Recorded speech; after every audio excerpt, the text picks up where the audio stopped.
Hello everyone, मेरा नाम प्रतिभा बिश्नोई है और एग्रीकल्चर विजन के यूट्यूब चैनल पे मैं आप सभी लोगों का हार्दिक स्वागत करती हूँ। तो आज का जो हमारा सेशन होगा उसमें हम 30 इम्पोर्टेंट क्वेश्चंस के बारे में स्टडी करेंगे, ठीक है, जो कि वेरियस एग्जाम्स के अंदर पूछे जाते हैं। तो इससे पहले भी हमारी वीडियोस आ चुकी हैं। अगर आपने उन सभी वीडियोस को नहीं देखा है तो उनका जो लिंक है वो डिस्क्रिप्शन में दिया हुआ है, आप वहाँ से उन वीडियोस को देख सकते हैं। तो चलिए हम शुरू करते हैं हम हमारे फर्स्ट क्वेश्चन के साथ, और वो है नाबार्ड का मुख्यालय कहाँ स्थित है। तो नाबार्ड एक संस्था है जिसकी फुल फॉर्म है national bank of agriculture, national bank for agriculture and rural development. ठीक है, तो हमें बताना है कि इसका जो मुख्यालय है वो कहाँ पे है। तो इसके जो ऑप्शंस है वो है, फर्स्ट ऑप्शन है दिल्ली, सेकंड ऑप्शन है मुंबई, थर्ड ऑप्शन है कोलकाता और फोर्थ ऑप्शन है लखनऊ। तो जो नाबार्ड का मुख्यालय है वो मुंबई में स्थित है, जो कि महाराष्ट्र में है। ठीक है, और इसकी जो फुल फॉर्म है वो है national bank for agriculture and rural development. अब हम चलते हैं सेकंड नंबर क्वेश्चन पे, और वो है चंबल फर्टिलाइजर का कारखाना कहाँ स्थित है। तो इसके जो ऑप्शंस हैं वो है, फर्स्ट ऑप्शन है कोटा, सेकंड ऑप्शन है बूंदी, थर्ड ऑप्शन है नागौर और फोर्थ ऑप्शन है उदयपुर। तो जो इसका राइट आंसर होगा वो होगा बूंदी। जो चंबल फर्टिलाइजर का कारखाना है वो बूंदी में स्थित है। अब हम चलते हैं 3 नंबर क्वेश्चन पे, और वो है राज्य में सर्वाधिक ऊन देने वाली भेड़ की नस्ल है। ठीक है, तो इसके जो ऑप्शंस हैं वो है, फर्स्ट ऑप्शन है चोकला, सेकंड ऑप्शन है पूगल, थर्ड ऑप्शन है मालपुरी और फोर्थ ऑप्शन है जैसलमेरी। तो जो इसका राइट आंसर होगा वो होगा जैसलमेरी। ठीक है, राज्य में सर्वाधिक ऊन देने वाली भेड़ की नस्ल कौन सी है, वो है जैसलमेरी। अब हम चलते हैं 4 नंबर क्वेश्चन पे, और वो है गाय की मेवाती नस्ल किस जिले में पाई जाती है। तो इसके जो ऑप्शंस हैं वो है, फर्स्ट ऑप्शन है बीकानेर चूरू, सेकंड ऑप्शन है पाली सिरोही, थर्ड ऑप्शन है जोधपुर नागौर और फोर्थ ऑप्शन है अलवर भरतपुर। तो जो गाय की मेवाती नस्ल है वो अलवर भरतपुर डिस्ट्रिक्ट के अंदर पाई जाती है। अब हम चलते हैं 5 नंबर क्वेश्चन पे, और वो है जाफराबादी नस्ल संबंधित है। ठीक है, जाफराबादी एक ब्रीड है, हमें बताना है कि वो कौन से एनिमल से रिलेटेड है। तो इसके जो ऑप्शंस है वो है, फर्स्ट ऑप्शन है गाय, सेकंड ऑप्शन है भैंस, थर्ड ऑप्शन है भेड़, फोर्थ ऑप्शन है बकरी। तो जो जाफराबादी नस्ल है वो भैंस से रिलेटेड है और वो भैंस की ही एक नस्ल है। ठीक है, अब हम चलते हैं 6 नंबर क्वेश्चन पे, और वो है भारत में सबसे अधिक क्षेत्रफल किस फसल का है। ठीक है, तो हमें बताना है कि एरिया वाइज जो इंडिया है उस पे सबसे ज़्यादा किस फसल की शोइंग की जाती है। इसके जो ऑप्शंस है वो है, फर्स्ट ऑप्शन है चावल, सेकंड ऑप्शन है गेहूं, थर्ड ऑप्शन है कपास और फोर्थ ऑप्शन है मक्का। तो जो क्षेत्रफल की दृष्टि से अगर हम देखें तो भारत में सबसे ज़्यादा गेहूं की शोइंग या फिर बुआई की जाती है। अब हम चलते हैं 7 नंबर क्वेश्चन पे, और वो है किस फसल को सोडियम की आवश्यकता अधिक होती है। ठीक है, तो इसके जो ऑप्शंस है वो है, फर्स्ट ऑप्शन है गन्ना, सेकंड ऑप्शन है चुकंदर, थर्ड ऑप्शन है कपास और फोर्थ ऑप्शन है तंबाकू। तो जो इसका जो राइट आंसर होगा वो होगा चुकंदर। इसे हम शुगर बीट भी बोलते हैं। ठीक है, इंग्लिश में इसे शुगर बीट बोलते हैं। इसको जो शुगर बीट की क्रॉप होती है उसको सबसे ज़्यादा सोडियम की आवश्यकता होती है। अब हम चलते हैं 8 नंबर क्वेश्चन पे, प्रशिक्षण एवं भ्रमण कार्यक्रम कब प्रारंभ हुआ। ठीक है, तो इसके जो ऑप्शंस हैं वो है, फर्स्ट ऑप्शन है 1972 में, सेकंड ऑप्शन है 1974 में, थर्ड ऑप्शन है 1979 में और फोर्थ ऑप्शन है 1982 में।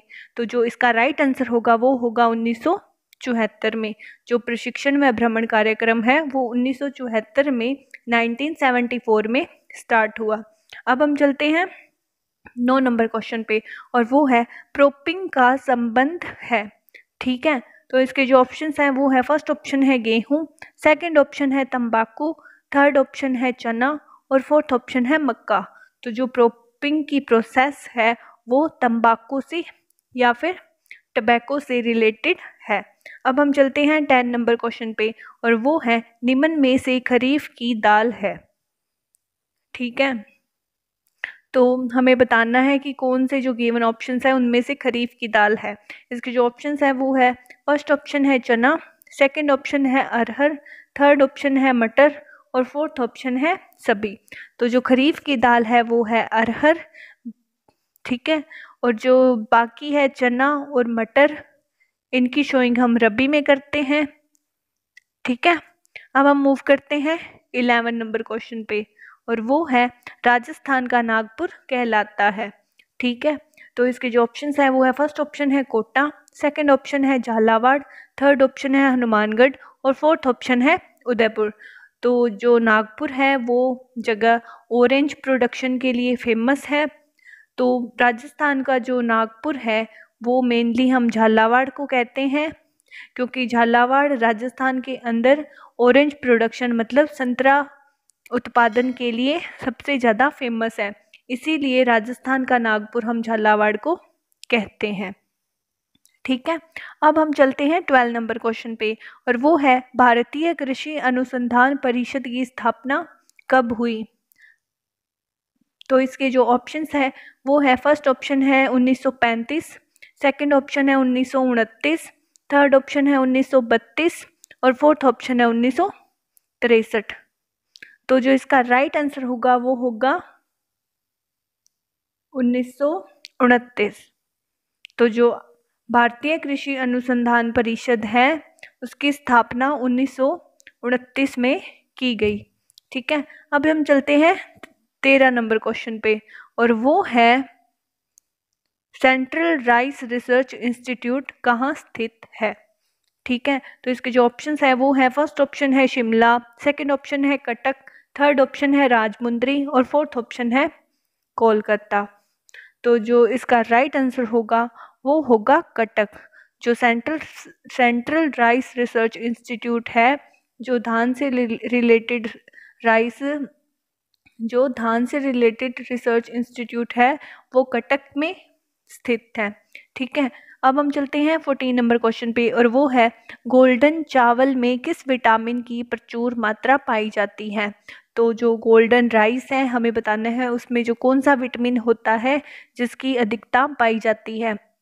तो इसके जो ऑप्शंस हैं वो है, फर्स्ट ऑप्शन है विटामिन ए, सेकंड ऑप्शन है विटामिन बी, थर्ड ऑप्शन है विटामिन सी और फोर्थ ऑप्शन है विटामिन डी। तो जो गोल्डन राइस होता है उसमें विटामिन ए की प्रचुर मात्रा पाई जाती है।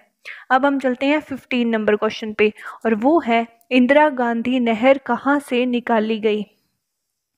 तो इसके जो ऑप्शंस हैं वो है, फर्स्ट ऑप्शन है भाखड़ा बांध, सेकंड ऑप्शन है नागल बांध, थर्ड ऑप्शन है हरीके बांध और फोर्थ ऑप्शन है सरोवर बांध। तो जो इंदिरा गांधी नहर है वो हरीके बांध से निकाली गई। अब हम चलते हैं 16 नंबर क्वेश्चन पे, और वो है राजस्थान की प्रमुख तिलहनी फसल है। तो राजस्थान की कौन सी मेन ऑयल सीड क्रॉप है। इसके जो ऑप्शंस है वो है, फर्स्ट ऑप्शन है सोयाबीन, सेकंड ऑप्शन है मूंगफली, थर्ड ऑप्शन है सरसों और फोर्थ ऑप्शन है तिल। तो वैसे तो ये जो सभी क्रॉप्स हैं वो राजस्थान की ऑयल सीड क्रॉप्स, राजस्थान में इन सभी क्रॉप्स का हम शोइंग करते हैं, लेकिन जो सरसों है उसे राजस्थान की मेन ऑयल सीड क्रॉप या फिर प्रमुख तिलहनी फसल माना जाता है। अब हम चलते हैं 17 नंबर क्वेश्चन पे, और वो है अमृता देवी पुरस्कार संबंधित है। ठीक है, तो इसके जो ऑप्शंस है वो है, फर्स्ट ऑप्शन है महिला कल्याण, सेकंड ऑप्शन है प्रौढ़ शिक्षा, थर्ड ऑप्शन है हिंदी साहित्य, फोर्थ ऑप्शन है वन संरक्षण। तो जो इसका राइट आंसर होगा वो होगा वन संरक्षण, क्योंकि अमृता देवी ने वन संरक्षण के लिए अपनी जान दी थी। ठीक है, तो जो अमृता देवी पुरस्कार है उन लोगों को दिया जाता है जो वन संरक्षण के लिए उचित कार्य करते हैं। ठीक है, अब हम चलते हैं 18 नंबर क्वेश्चन पे, और वो है कृषि लागत व मूल्य आयोग स्थित है। तो इसके जो ऑप्शंस हैं वो है, फर्स्ट ऑप्शन है मुंबई, सेकंड ऑप्शन है पुणे, थर्ड ऑप्शन है दिल्ली और फोर्थ ऑप्शन है चेन्नई। तो जो इसका राइट आंसर होगा वो होगा दिल्ली। तो कृषि लागत व मूल्य आयोग दिल्ली में स्थित है। अब हम चलते हैं 19 नंबर क्वेश्चन पे, भारी वर्षा वाले बादल कौन से होते हैं? ऐसे कौन से बादल हैं जिनसे सबसे ज़्यादा वर्षा होती है? तो इसके ऑप्शन है, फर्स्ट ऑप्शन है निम्बस, सेकंड ऑप्शन है कुमुलस, थर्ड ऑप्शन है सीरस और फोर्थ ऑप्शन है स्ट्रेटस। तो जो निम्बस बादल होते हैं वो भारी वर्षा वाले बादल होते हैं। ठीक है, अब हम चलते हैं 20 नंबर क्वेश्चन पे, और वो है छिपी बेरोजगारी पाई जाती है। तो इसके जो ऑप्शन है वो है, फर्स्ट ऑप्शन है कृषि में, सेकंड ऑप्शन है उद्योग में, थर्ड ऑप्शन है बैंक में और फोर्थ ऑप्शन है रेलवे में। तो जो इसका राइट आंसर होगा वो होगा कृषि में। ठीक है, जैसे कि किसी किसान के पास जोत का आकार कम होता है या फिर उसके पास ज़मीन कम होती है, तो एक खेत में वो परिवार के सभी सदस्य लगे होते हैं। ठीक है, तो जैसे कि अगर 4 में से 2 लोग भी उतना ही काम करेंगे, अगर 4 में से 2 लोग भी काम करेंगे ना, तो भी प्रोडक्शन उतना ही होगा। अगर 4 लोग काम करेंगे उसी खेत पे तो भी प्रोडक्शन उतना ही होगा। इसे हम छिपी हुई बेरोजगारी बोलते हैं। ठीक है, अब हम चलते हैं 21 नंबर क्वेश्चन पे, और वो है सेल्सियस से फ़ारेनहाइट में परिवर्तन का सूत्र है। तो जो इसके ऑप्शंस गिवन है, ये जो फॉर्मूला दिया हुआ है सेल्सियस से फ़ारेनहाइट में चेंज करने का, तो इसका जो राइट आंसर होगा वो होगा 1 नंबर। तो फ़ारेनहाइट -32 को डिवाइड करेंगे हम 9 से, और वो इक्वल होगा सेल्सियस डिवाइडेड बाय 5 के। तो ये इस फॉर्मूले के द्वारा हम सेल्सियस से फ़ारेनहाइट में चेंज कर सकते हैं। अब हम चलते हैं 22 नंबर क्वेश्चन पे, और वो है विश्व वानिकी दिवस मनाया जाता है। तो इसके जो ऑप्शंस हैं वो है, फर्स्ट ऑप्शन है 21 सितंबर, सेकंड ऑप्शन है 16 अक्टूबर, थर्ड ऑप्शन है 21 मार्च और फोर्थ ऑप्शन है 22 मार्च। तो जो विश्व वानिकी दिवस है वो 21 मार्च को मनाया जाता है। अब हम चलते हैं 23 नंबर क्वेश्चन पे, और वो है सफ़ेद सोना किसे कहा जाता है, या फिर वाइट गोल्ड हम कौन सी क्रॉप को कहते हैं? इसके जो ऑप्शंस हैं वो है, फर्स्ट ऑप्शन है जेट्रोफा, सेकंड ऑप्शन है जिप्सम, थर्ड ऑप्शन है कपास और फोर्थ ऑप्शन है जूट। तो जो इसका राइट आंसर होगा वो होगा कपास। जो कपास होती है, कॉटन होती है, उसे हम वाइट गोल्ड बोलते हैं। अब हम चलते हैं CIFE। अब हम चलते हैं 24 नंबर क्वेश्चन पे, और वो है CIFE स्थित है। तो जो central institute of fisheries education है, हमें बताना है वो कहाँ पे लोकेटेड है। ठीक है, या फिर ये किससे रिलेटेड है? इसके जो ऑप्शंस हैं वो है, फर्स्ट ऑप्शन है मत्स्य शिक्षा, सेकंड ऑप्शन है समुद्री शिक्षा, थर्ड ऑप्शन है मुर्गी उत्पादन और फोर्थ ऑप्शन है पशु अनुसंधान। तो जो इसका राइट आंसर होगा वो होगा मत्स्य शिक्षा, और CIFE की फुल फॉर्म होती है वो होती है central institute of fisheries education. ठीक है, अब हम चलते हैं 25 नंबर क्वेश्चन पे, और वो है national research centre for grapes कहाँ स्थित है? जो अंगूर के लिए जो नेशनल रिसर्च सेंटर है वो कहाँ पे लोकेटेड है? इसके जो ऑप्शंस हैं वो है, फर्स्ट ऑप्शन है नागपुर, सेकंड ऑप्शन है नासिक, थर्ड ऑप्शन है कानपुर और फोर्थ ऑप्शन है पुणे। तो जो इसका राइट आंसर होगा वो होगा Pune. National research centre for grapes Pune में स्थित है।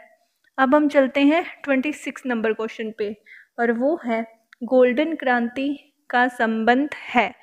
तो जो गोल्डन रेवोल्यूशन है वो किससे रिलेटेड है? इसके जो ऑप्शंस है वो है, फर्स्ट ऑप्शन है उर्वरक, सेकंड ऑप्शन है प्रोन, थर्ड ऑप्शन है बागवानी और फोर्थ ऑप्शन है तिलहन। तो जो इसका राइट आंसर होगा वो होगा बागवानी। और 1991 से लेके 2003 के जो बीच का टाइम पीरियड है उसे हम गोल्डन रेवोल्यूशन का टाइम पीरियड बोलते हैं। ठीक है, और ये मेनली हॉर्टिकल्चर से और हनी प्रोडक्शन से, ठीक है, और हनी से रिलेटेड है। और जो उर्वरक है इससे रिलेटेड क्रांति को हम ग्रे रेवोल्यूशन बोलते हैं। अब हम चलते हैं 27 नंबर क्वेश्चन पे, और वो है कच्छी नस्ल के ऊंट राजस्थान में कहाँ पाए जाते हैं। तो इसके जो ऑप्शन हैं वो है, फर्स्ट ऑप्शन है उदयपुर, सेकंड ऑप्शन है जालोर, थर्ड ऑप्शन है जैसलमेर और फोर्थ ऑप्शन है जोधपुर। तो जो इसका राइट आंसर होगा वो होगा जालोर। अब हम चलते हैं 28 नंबर क्वेश्चन पे, और वो है लहसुन की विशिष्ट मंडी कहाँ स्थित है। तो इसके जो ऑप्शंस है वो है, फर्स्ट ऑप्शन है छिपा बड़ौद, सेकंड ऑप्शन है भीनमाल, थर्ड ऑप्शन है झालरापाटन और फोर्थ ऑप्शन है मेड़ता सिटी। तो जो इसका राइट आंसर होगा वो होगा छिपा बड़ौद। जो लहसुन की विशिष्ट मंडी है वो छिपा बड़ौद में स्थित है। अब हम चलते हैं 29 नंबर क्वेश्चन पे, और वो है DAP में फास्फोरस होता है।